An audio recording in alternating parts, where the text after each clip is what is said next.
1860년 9월 8일 날 미국 미시간 호수에서 레이디 엘진호가 침몰 사고가 있었습니다. 이 증기선은 시카고에서 미러키로 향하던 중에 한 화물선인 오거스타와 충돌하면서 침몰했는데요. 이 사고로 인해서 287명이 사망한 것으로 추정이 되어집니다.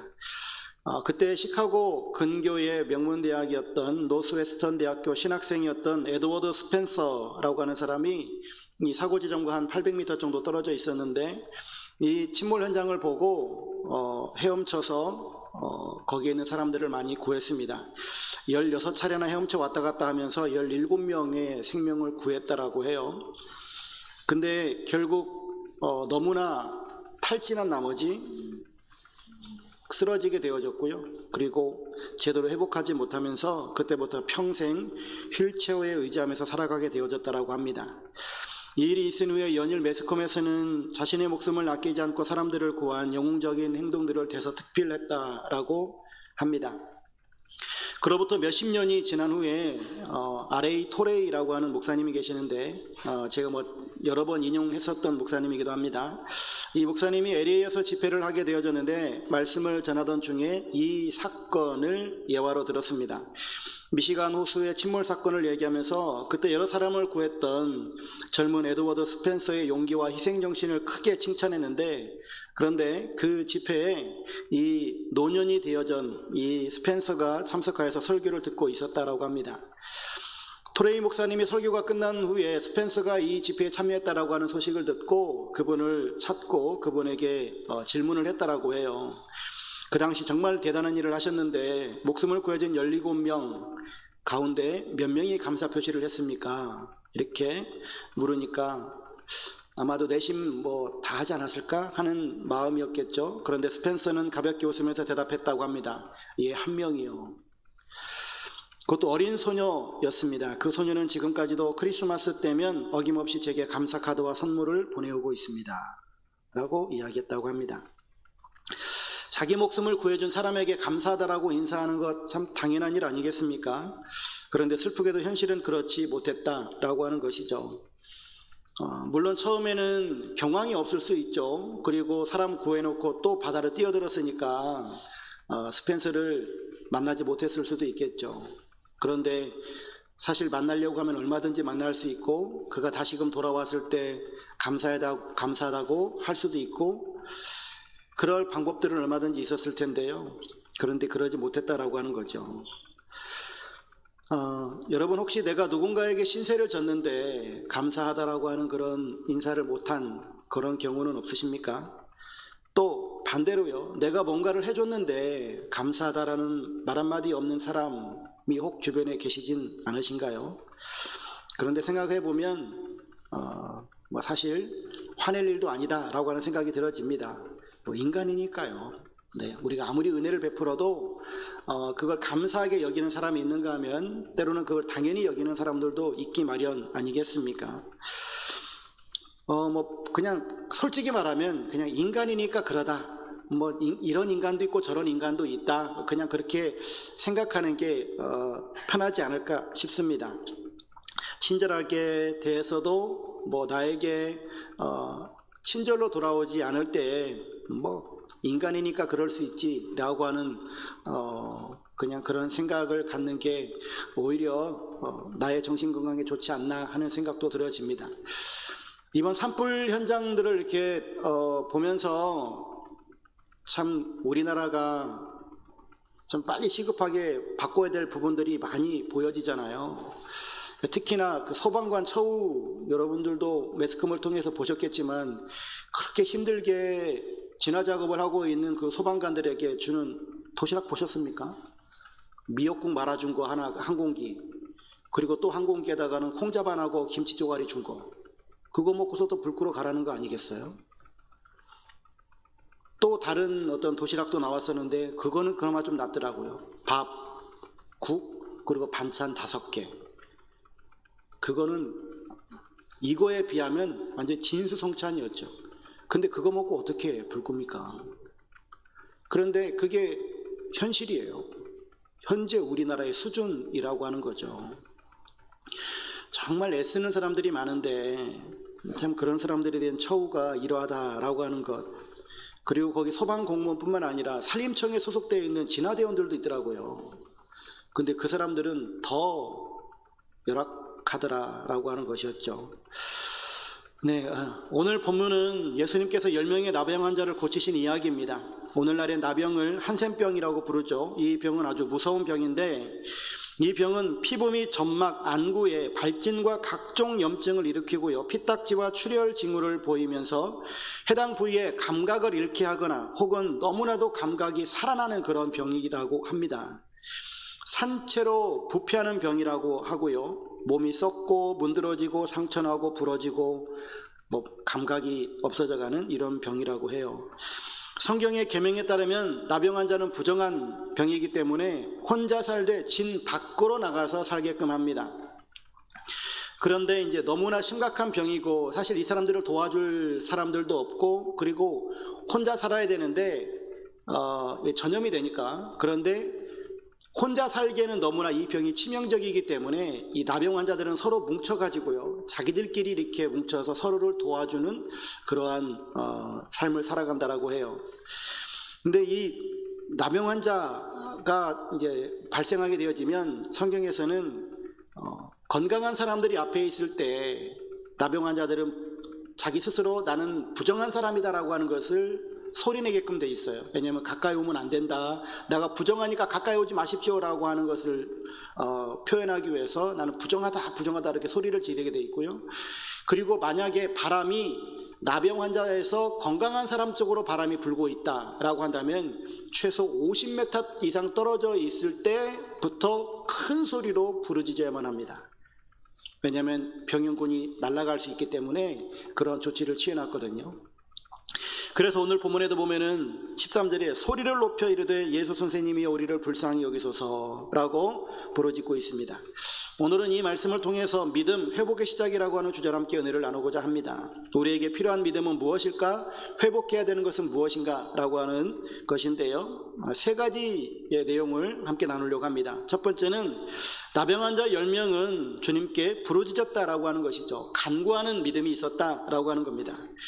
어떤 병에 걸린 사람들보다도 나병 환자는 정말 불쌍하고 불행한 사람이거든요. 왜냐하면 당시로 이 나병은 불치병이에요. 나을 수 없는 병이거든요. 의학적으로 치료와 돌봄을 전혀 받지 못하는 병이기 때문에 너무나 어려운 병이에요. 두 번째는요, 신앙적으로는 죄를 지은 사람에 대한 하나님의 심판으로 여겨졌기 때문에 죄인으로 낙인이 찍혀요. 그러니 사람들이 자신을 가까이 하지 않죠.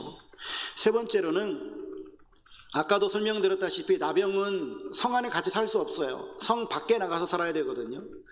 그리고 혼자 살아야 돼요. 물론 나병 환자들끼리 같이 살아갈 수는 있겠죠. 그런데 경제 활동을 할 수가 없잖아요. 자기를 누가 돌봐줄 수도 없잖아요.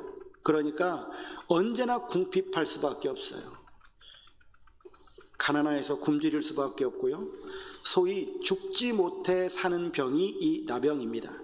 그런데 이들이 멀리 서서 예수님이 들을 수 있도록 소리를 높여 외쳤습니다. 예수님이 들을 수 있도록 목이 터져라 부르짖고 있는 이들의 울부짖음입니다. 예수 선생님이 우리를 불쌍히 여기소서. 예수님은 그들의 이 외침을 들으셨고요, 그리고 그들에게 이제 치료를 예수님이 이제 그 외침을 들으셨고 이제 한 말씀을 하시죠. 사실 이제 이 말씀을 영적으로 해석하면 나병 환자들이 예수님께 기도했고 예수님께서는 응답하셨다라고 하는 것을 해석할 수도 있을 겁니다. 아까 예화 시간에도 잠깐 나왔던 그 토레이 목사님이 이런 이야기를 합니다. 기도하면 안 될 것 같아도 결국 형통하게 된다. 그러나 기도하지 않으면 잘 될 것 같아도 결국은 안 된다. 여러분, 마지막까지 기도하는 사람이 승리합니다. 하지만 기도하지 않거나 중도에 포기하거나 한다라고 하면 하나님께서는 그 사람에게 역사하시지 않습니다. 잘 될 것 같지만 잘 되지 않는다라고 하는 것이죠. 여러분, 누가 기도할까요? 기도하는 사람은 하나님이 살아계시다라고 하는 것을 믿는 사람이에요. 그럼 왜 기도하지 않을까요? 하나님이 살아계시다라고 하는 것을 믿지 않으니까 기도하지 않는 거예요. 믿으십니까? 그래서 참 기독교인은 기도하지만 참 기독교인이 아닌 사람들은 기도 안 해요. 교회 다닌다는 것이 문제가 아니라 교회는 그냥 종교 생활하러 나올 수 있는 거예요. 그런데 기도 생활은 달라요. 수준이 다른 거예요. 즉 신앙생활이라고 하는 것은 그 신앙생활의 한 형식인 기도 생활은 기독교인만이 할 수 있는 거예요. 참 기독교인만이. 왜냐하면 하나님께서 살아계시고 그 하나님께서 온 세상 만물을 주관하시다라고 하는 것을 믿기 때문에 기도하는 겁니다. 그리고 내 힘으로는 할 수 없고 하나님의 능력으로 이 일을 하기를 원합니다. 또는 주님의 뜻을 이루기를 원합니다 라고 하는 그 신앙을 가지고 하나님 앞에 기도하는 것이죠. 근데 왜 기도하지 않을까? 기독교인이 아니기 때문에, 다시 말하면 하나님이 진짜 존재한다, 살아계시다라고 하는 것을 믿지 않으니까 기도하지 않는 거예요. 진짜 하나님이 계시다라고 하는 것을 알면 기도할 수밖에 없는 거예요. 그 하나님이 천지만물을 운행하신다는데 그 하나님께 기도할 수밖에 없죠. 또 하나, 기도하지 않는 이유는 그가 가지고 있는 신앙이 너무나 어리기 때문에, 소위 말해서 천지분간을 못하니까 기도하지 않는 거예요. 그러니까 너무나 애기 신앙이기 때문에 응애 밖에 할 줄을 모르고, 배고파 응애, 똥 쌌어 응애 밖에 할 수 없으니까 그냥 기도하지 않는 거예요. 그러니까 이 두 가지로밖에는 설명이 안 돼요. 기도하지 않는 이유는 무엇일까? 기독교인이 아니거나 기독교인이긴 하나 그냥 아직 구원은 받았으나 너무 어린 신앙, 애기 신앙이기 때문에 기도라고 하는 것 자체를 그냥 모르는 것이겠죠. 그래서 기도하지 않는 겁니다. 근데 우리가 정말 살아계신 하나님을 믿고 하나님께서 온 천지 만물의 주권자가 되시고 그리고 하나님께서 만왕의 왕이심을 믿는다라고 한다면 우리는 기도할 수밖에 없는 것이죠. 그렇기 때문에 나는 하나님 앞에 엎드리고 하나님께서는 그 응답으로 우리들에게 응답을 주시면서 우리의 삶을 이끌어 가십니다. 그래서 기도하는 사람은 늘 하나님의 은혜 가운데, 하나님의 역사 가운데 살아가니까 내 인생이 하나님의 그 주권적인 손 안에서 하나님의 섭리 가운데 걸어간다라고 하는 것을 믿기 때문에, 그래서 우리의 인생이 때로는 시험도 있고 고통도 있고 어려움도 있을 수는 있지만 그러나 그 안에서 하나님의 은혜를 누려요. 그렇기 때문에 우리가 늘 주님 안에서 행복한 인생을 살아갈 수 있다라고 하는 것이죠. 여기서 행복하다라고 하는 것은 하나님이 내 안에 계시다라고 하는 겁니다. 행복이라고 하는 것은 성경에서 말하는 복이라고 하는 거예요. 우리가 세상에서 말하는 행복, 즐겁고 유쾌하고 기쁘고 하는 그런 행복들 말고요. 우리 인생이 정말 행복하기를 원하신다면 그래서 우리는 기도해야만 합니다. 사실 기도라고 하는 것이 그냥 하자라고 해서 되어지는 것은 아닌데 정말 내 안에 하나님을 향한 뜨거운 믿음이 있을 때만이 되어지는 것이기 때문에 여러분 꼭 교회에 나와서가 아니더라도 일상을 살아가면서 매일매일 매순간 항상 기도하라 하셨으니 매일 매순간 하나님을 찾고 하나님께 그냥 대화를 나누는 시간 되셨으면 좋겠어요. 기도를 교회와 사실 필요는 없잖아요. 그냥 운전하면서도 얼마든지 할 수 있고 일하면서도 할 수 있고 설거지하면서도 할 수 있고 화장실에서도 할 수 있는 게 기도 아니겠습니까? 매일매일 하나님과 교통하실 수 있기를 주 이름으로 축복합니다. 두 번째는요, 나병 환자들은 주님의 말씀에 순종했습니다. 순종하는 믿음을 가졌다라고 하는 거거든요. 14절 말씀 보시면 보시고 이르시되 가서 제사장들에게 너희 몸을 보이라 하셨더니 그들이 가다가 깨끗함을 받은지라. 예수님께서 나병 환자 10명에게 가서 제사장들에게 너희 몸을 보이라 라고 말씀하세요. 이 말을 들은 나병 환자들은 지체하지 않고 출발했습니다. 곧바로 제사장에게 향했거든요. 근데 여기 자세히 보시면 그 당시에 나병에 걸렸다라고 하는 것, 이것은 이제 내가 몸을 보면 알죠. 그리고 내가 진짜 나병에 걸렸는지를 제사장에게 가서 확인을 받습니다. 너 나병이야 라고 하면 그때부터 짐 싸들고 성 밖을 나가는 거예요. 그리고 내가 거기서 내가 나병이 치유가 되어졌다 라고 하잖아요. 그럼 그걸 가지고 의사한테 가는 게 아니고 다시 제사장에게 가요. 그래서 제사장이 나병이 나았다 라고 선언해주면 그는 나병이 나아져서 이제는 공동체로 다시 합류할 수 있는 겁니다. 제사장이 그 나병을 고쳐주는 게 아니에요. 그냥 진단해주고 치료됐다고 선언해주는 사람이 제사장인 겁니다. 그런데 예수님이 가서 제사장에게 너희 몸을 보이라 라고 말씀하셨어요. 예수님이 고쳐준 게 아니에요. 그냥 가라고 하는 거예요. 근데 가다가 내 몸이 나아지면 괜찮은데 안 나아지면 어떡해요? 그냥 제사장에게 갔는데 그냥 그대로이면 또 왜 왔어? 이럴 거 아니에요. 몸이 그대로인데 왜 왔냐고 할 거 아니겠어요?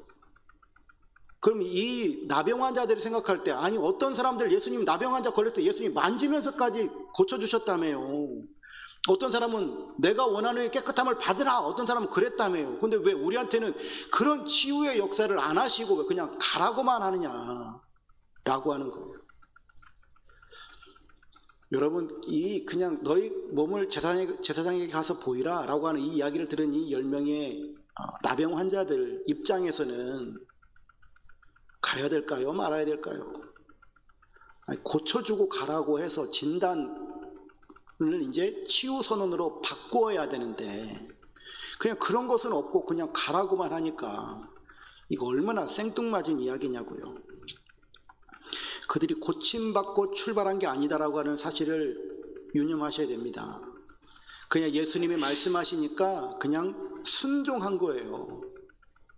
그런데 오늘 본문에도 보니 그들이 가다가 깨끗함을 받은지라 라고 말씀하세요. 듣고 순종했을 때에 나병이 사라졌다라고 하는 겁니다. 10명의 나병 환자들 아마도 가는 중에 몹시 불안했을지도 모르죠. 조금 전에 말씀드렸던 것처럼 낫지도 않은데 제사장에게 가면 제사장한테 혼날 거 아니에요. 우리 인생살이 가운데 주님의 말씀에 순종한다라고 하는 것이 이런 불확실성에 빠질 때가 있어요. 확신이 안 드는데 주님의 말씀에 내가 정말 순종해야 할까?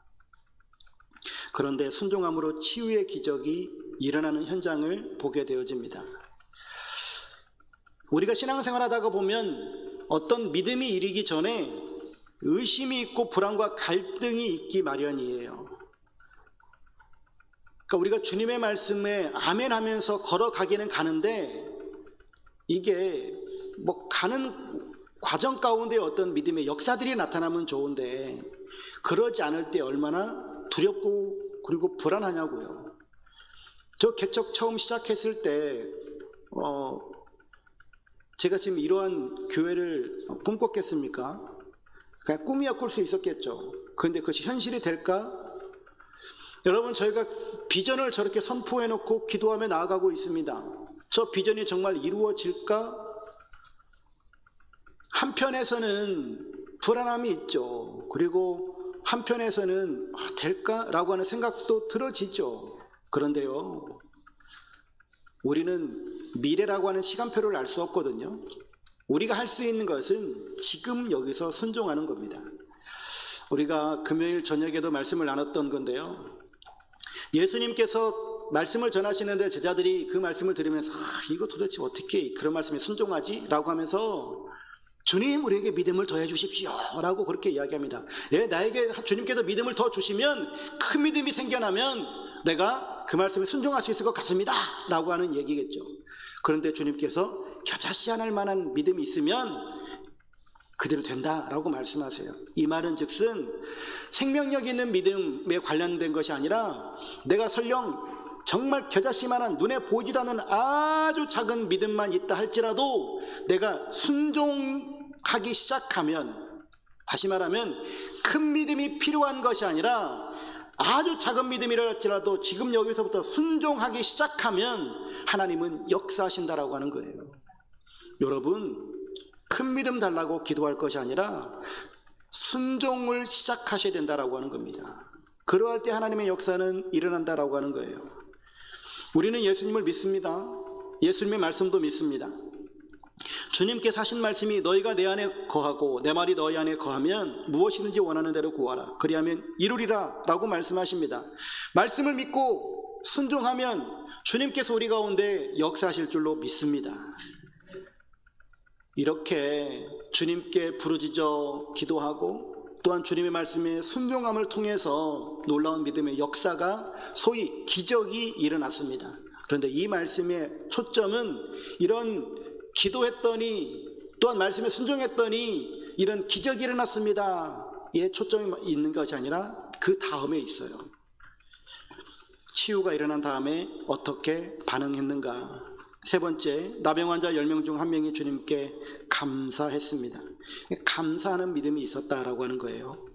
15절 16절 말씀 보면 그 중에 한 사람이 자기가 나은 것을 보고 큰 소리로 하나님께 영광을 돌리며 돌아와 예수의 발 아래에 엎드려 감사하니 그는 사마리아 사람이라. 10명 중 1명이 돌아왔는데 그 사람은 유대인도 아니고 사마리아 사람이었다라고 하는 겁니다. 사마리아인들은 유대인들에게 인간 취급도 못 받던 사람들이잖아요. 그런데 그 사마리아 사람이 예수님께 돌아왔습니다. 왜 돌아왔을까? 15절 보면 그 중에 한 사람이 자기가 나온 것을 보고 큰 소리로 하나님께 영광을 돌리며 돌아왔다라고 하는 것이죠. 왜 9사람과 이 한 사람의 차이는 무엇일까? 10명이 다 고침을 받았는데 예수님께 부르짖었고 예수님의 말씀에 순종함으로 10명이 다 나음을 받았는데, 그걸 보면 이 10명이 전부 다 믿음이 있는데 무엇이 차이가 있었을까라고 하는 겁니다. 여러분, 이들의 신앙의 모습을 보면 다 치유받았어요. 10명이 다 치유받았습니다. 9명은 그 기적을 보고 감격하고 기뻐했습니다. 그동안 사회적으로 고립되어 받았던 그런 서름, 가족과 떨어져서 볼 수 없었던 어떤 그런 그리움들, 그리고 자신의 이 육체가 썩어져 가고, 그리고 하여튼 병들어가는 이런 모습들을 바라보면서 죽음에 대한 이런 모든 공포들이 있었을 겁니다. 그런데 그 모든 것에서 이제 해방되어지고 이제 가족의 품으로 돌아갈 수 있게 되어진 것이죠. 그런데 그들이 보지 못한 것은 무엇이냐면 기적 자체에 감사하고 감격했지만 기적을 주신 분은 보지 못했다라고 하는 겁니다. 모든 이 10사람이 예수님께서 자신을 고칠 것이라고 믿었고 그 믿음대로 고침을 받았는데 그 자신을 고쳐주신 분이 하나님이시다라고 하는 그 사실을 그들이 보지 못했다라고 하는 겁니다. 자기를 구원할 메시아다라고 하는 그 사실을 보지 못했다라고 하는 거예요. 그런데 그 중에 한 사람만이 그분이 하나님이시고 그분이 자신을 구원할 메시아다라고 하는 것을 깨닫고 돌아온 겁니다. 18절 보세요. 이 이방인 외에는 하나님께 영광을 돌리러 돌아온 자가 없느냐. 이 말씀을 곰곰이 생각해 보면 여기 나와 있는 이 하나님이라고 하는 말이 예수님 자신을 가리킬 수도 있고 성부 하나님을 가리킬 수도 있습니다. 그런데 여러분, 우리가 신앙생활하면서 우리도 기적 자체 혹은 하나님께서 나에게 은혜를 베푸시는 것에 너무 감사하죠. 그거를 마다할 사람이 없어요. 우리 교회가 개척하고 2년 만에 이런 우리의 이 교회를 갖는다라고 하는 것은 저는 상상도 못했어요. 그런데 이런 일들이 실제로 일어났습니다. 개척 처음 시작했을 때 정말 답답할 거 아니겠습니까? 안 그러신 분들도 계실지 모르겠지만 제 입장에서는 그랬다고요. 그리고 그 통계를 보시면 제가 자주 인용하는 그 데이터 통계가 있습니다. 목회자 데이터 연구소에서 거기서 나온 데이터들인데 개척한 지 3년 안에 교회가 80%는 문이 닫습니다. 5년 이상 존속될 확률이, 제가 지금 잠깐 좀 가물가물한데 5년 이상 성장할 확률이 10% 정도밖에 안 돼요. 5년 이상 존속될 확률이. 근데 우리 교회는 이렇게 지금 건물도 갖게 되어졌고 이제 우리 교회가 이제 지금 3년 차가 지났고 이제 4년 차 되어지는데 얼마나 큰 하나님의 은혜입니까? 저는 너무 감사해요. 너무 감사하고, 그리고 우리 성도들과 함께 나누고 있는 내용들이지만, 그리고 우리 여기 들어오면서 그때 제가 선포한 내용이기도 하지만 우리 5년 후에는 또 나갈 겁니다라고까지 얘기를 하잖아요. 하나님께서 그렇게 인도하실지 안 하실지는 전 모르겠어요. 그냥 하나님이 저에게 주신 믿음이니까 그냥 저는 선포합니다. 그렇게 일하실 분도 하나님이시고 일 안 하셔도 관계없어요. 하나님의 때가 아니라서 뭐 안 하는 것일 수도 있는 거니까. 그런데 우리가 이런 하나님의, 소위 하나님의 그런 축복에 감사하고 이런 은혜에 감사하는 것 당연한 건데, 그런데 이것보다 더 중요한 것은 그 일을 이루시는 하나님을 볼 수 있어야 된다라고 하는 거예요. 서두에도 아까 첫 번째 나누었던 말씀 중에서도 왜 기도하지 않는가, 하나님이 진짜 살아 역사하시다라는 것을 알면 기도할 수밖에 없다니까요. 그런데 왜 여기서도 그렇게 감사가 되지 않는가, 왜 은혜에만 그냥 감사하고 그 하나님을 보지 못하는가. 이게 우리 신앙생활의 과제예요. 신앙생활하면서 사람과 사람과의 만남, 그리고 어떤 내 일들을 해나감에 있어서 그 안에서 역사하시는 하나님을 볼 수 있는 눈이 있어야 될 것이고요, 그리고 그 안에서 역사하시는 하나님의 손길들을 우리가 체험할 수 있어야 되겠다라고 하는 겁니다. 그런데 그렇게 하나님을 보지 못하면, 그리고 나에게 은혜라고 하는 것이 없는 것 같이 여겨지면, 왜 하나님이 나에게 축복하지 않으시지? 왜 저런 일이 일어나지? 왜 오늘은 이렇게 일진이 사납지? 이런 일들이 생겨나게 되어지면, 그러면 하나님을 버리는 경우까지 생겨요. 하나님이 나를 미워하시나? 하나님이 주무시나? 이런 생각이 든다니까요. 결국은 신앙에 게을러질 수밖에 없어요. 이유는 무엇입니까? 하나님이 하시는 일과 하나님 중에서 일밖에 못 보니까 그래요. 나에게 선하게 역사하시고 아주 그냥 꿀단지를 싸들고 들어오시는 하나님이 아니라고 한다면, 그런 하나님이 아니라고 한다면 계속해서 그냥 모른 채 해버리는 이런 일들이 발생한다라고 하는 겁니다. 좋은 일이 일어났을 때 감사할 수 있는 확률 100%예요.